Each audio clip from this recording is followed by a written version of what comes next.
तो आज संसद में हुए हमले को लेकर जिस तरीके से कई सवाल खड़े हो रहे हैं, तो कई तस्वीरें भी सामने आ रही है, जिसके बाद यह पता चल पाया है कि वो लोग कौन थे जिन्होंने इस तरीके के पूरे कृत्य को अंजाम दिया। ज्यादा बातचीत के लिए बीएसपी सांसद मलूक नागर साहब हमारे साथ जुड़ रहे हैं। सर, बहुत स्वागत है न्यूज नेशन पर आपका। देखिए, बेहद दुखदाई है और उतना ही ज्यादा चिंतित करने वाला है, परेशान करने वाला है कि संसद में अब इस तरीके की तस्वीरें देखने को मिलेंगी। आप उस वक्त मौजूद थे, वहां पर सबसे करीब आप थे, क्या देखा आपने सर?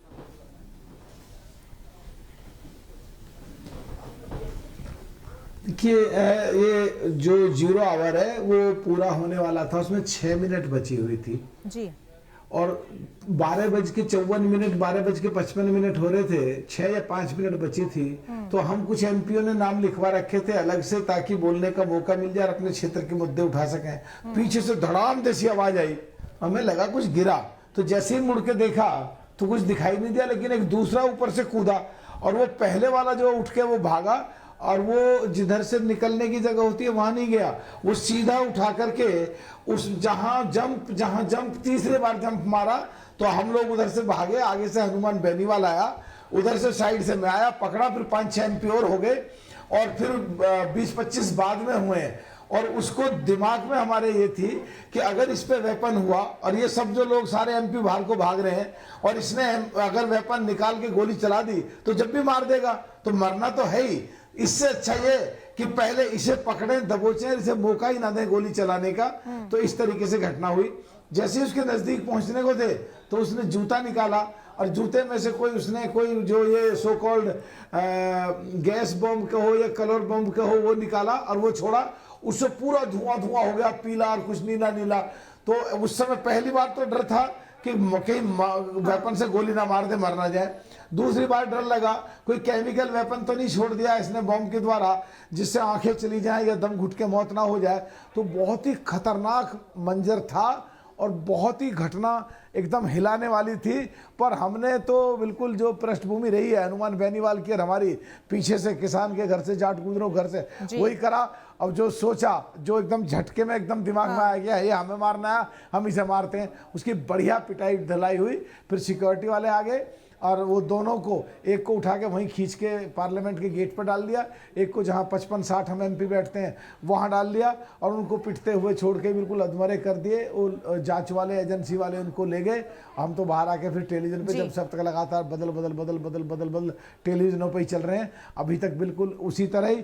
तो ये घटना जो घटी है आज जी, जहां हम शहीदों को जिन्होंने शहादत दी, हम फूल चढ़ा के गए, अंदर जब वो हमला हुआ तो लगा कहीं आज तो हमारा ही नंबर ना लग जाए। तो इतनी सिक्योरिटी में ढील होना, ऐसी घटना घटने के बाद भी आज बिल्कुल 22 साल के बाद भी उसी दिन। बिल्कुल बिल्कुल मलूक जी, आप सभी सांसदों ने बहुत साहस दिखा, लेकिन आप कह रहे हैं कि हमारे अंदर भी डर था, हमें लग रहा था कोई वेपन तो नहीं है, गोली तो नहीं चला देगा, लेकिन संसद के अंदर में क्या कोई हथियार लेके जा सकता है इस तरीके से?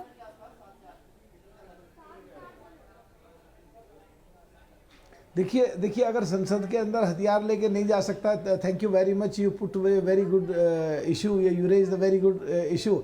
देखिए, जब जूते में वो एक सो कॉल्ड कलर बम लेकर के जा सकता है जिसमें केमिकल थे, तो वो केमिकल बम क्यों नहीं लेके जा सकता? अगर केमिकल बम लेके चला गया तो सारे के सारे वो मिनिस्टर बियर सारे के सारे अंदर ही काम हो जाएगा। तो ये लापरवाही है कि नहीं है?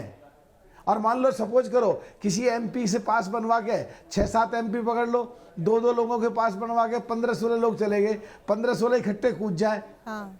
और वो जाकर के इकट्ठे एक तरफ को भागे 15 आदमी। हाँ। 2 पे तो चलो ये था वे पकड़ लेते हैं चल के, 15 से तो सोचेंगे। और वो जाके प्राइम मिनिस्टर बैठे हों, गृह मंत्री बैठे हों, स्पीकर बैठे हैं, स्पीकर कमरे में जाकर पकड़ के बैठ जाए और पूरा देश, पूरे वर्ल्ड में देश की क्या छवि रह जाएगी? बिल्कुल, तो कहीं ना कहीं चूक तो है उस एमपी की जिसने पास बनाया बगैर देखे बगैर जांचे, वो भी जांच के दायरे में है। और पहला गेट, दूसरा गेट, तीसरा गेट, और जहां कूदे वहां सिक्योरिटी वाले नहीं थे। लैप तो है, कमी तो है, खामी तो है, बदलाव तो करना पड़ेगा। जैसे हम कानून में करते हैं, सिक्योरिटी सिस्टम में बदलाव तो करना पड़ेगा। बिल्कुल, अपने आप में बहुत ही ज्यादा चिंतित करने वाला पूरा वाकया है और इसीलिए शायद आपसे हम ये समझने की कोशिश करें, क्योंकि आप मौजूद थे, ये समझना होगा कि वो व्यक्ति अंदर गया, आप बेहद करीब थे, क्योंकि बॉडी लैंग्वेज बहुत कुछ बताती है। सर, आपने क्या देखा, क्या हाव भाव से लग रहा था कि किस मंशा से वो अंदर घुसा होगा?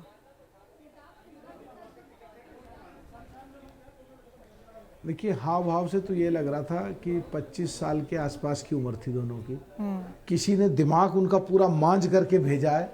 उन्हें ज़्यादा कुछ पता नहीं था, इतना पता था ट्रेनिंग दे के कि वहाँ से कूदना है, वहाँ से स्पीकर की तरफ भागना है, और जब तुम पकड़े जाओ तो जो सो कॉल्ड वो जो कलर बम और गैस बम था उसको छोड़ना, इसीलिए उसने जूता निकाला, इसीलिए उसमें से निकाल के उसने छोड़ा, पिटता रहा, पर उसे वो कर गया नीचे हाथ करके काम। तो क्या उस वक्त वो कुछ बोल भी रहे थे? उसने वो दोनों आरोपी जो थे, धुनाई तो फिर तकड़ी हुई है, ठीक ठाक हुई है। मलूक जी, जो दोनों आरोपी वहां पर उस वक्त आप लोगों की हाँ, गिरफ्त में थे, कुछ बोल रहे थे वो? एक चीज कह रहे थे जो उस, हाँ जी जी जी बता रहा हूं मैं। देखिए उस समय एक तो डर दिमाग में इतना था कि कौन मरेगा कौन बचेगा, फिर भी एक चीज कानों में पड़ रही थी, तानाशाही नहीं चलेगी, तानाशाही नहीं चलेगी, ये तो सुनने को मिला था। हाँ। दो एक बार। तो क्या लगता है आपको कि क्यों वो कह रहे थे तानाशाही नहीं लगेगी? क्या किसी चीज को लेकर नाराजगी उन्होंने जताई या किसी तरीके का प्रदर्शन किसी मुद्दे को लेकर? देखिए नाराजगी होना ना होना एक अलग बात है, लेकिन प्रदर्शन करना एक अलग बात है। उसके लिए जगह होती है, सड़क है, गेट है, ये अपना वहाँ जंतर मंतर है, पार्क हैं, रैली हो सकती हैं, पर तुम उग्रवादी की तरह बिहेव करोगे, ये टॉलरेट नहीं करा जा सकता, इसको झेला नहीं जा सकता। उसी हॉल में माननीय प्रधानमंत्री बैठते हैं, गृह मंत्री बैठते हैं, माननीय सारे मंत्री बैठते हैं, माननीय सारे सांसद बैठते हैं, राहुल गांधी जी बैठते हैं। सुरक्षा खतरे में नहीं डाली जा सकती, ये तरीका नहीं है। अगर कुछ कहना भी है तो उसके तरीके हैं, टेलीविज़न पे जाएं, रैलियां करें, बड़ा प्रोग्राम करें, प्रदर्शन करें, भूख हड़ताल करें, अपने आप को मारने की सीमा तक लेके जाएं बात को कहने के लिए। दूसरों को मारने के लिए कैसे पहुंच सकते हो? जो देश का संविधान का सबसे बड़ा मंदिर है, तुम उसी में जाके डेंट करना चाहते हो, उसी दिन को चुनते हो जिस दिन पहले हमारे जवानों ने शहादत दी है। जो उग्रवादियों ने पहले हमारे लोग जवान मारे हैं, वो उग्रवादी भी हालांकि मारे गए थे, हमने उनको, हमारे जवानों ने ठोका उनको, और उन शहीदों को आज हम उधर नमन करके गए, उन पे फूल चढ़ा करके गए, उनकी मूर्तियों पर, उनके नामों पे, और अंदर जाके खुद ही हम इस तरह की घटना में फंस गए, देख लिया। इसीलिए तो बाई चांस समझने की उनको कोशिश नहीं पकड़ते तो क्या होता? आप सभी के माध्यम से हम लोग कर रहे हैं कि आखिरकार बिल्कुल यही सोचने की कोशिश की जा रही है कि उनके जहन में चल क्या रहा होगा। जैसे कि आपने अभी भी बताया कि कुछ 25-26 साल उनकी उम्र रही होगी, तो उनका ब्रेन वॉश किया गया है, साजिश रची गई। क्या कहना चाह रहे हैं, क्या लग रहा है आपको कि कौन ये कर सकता है? क्योंकि संसद जैसे स्थान को चुनना ये बहुत गंभीर है।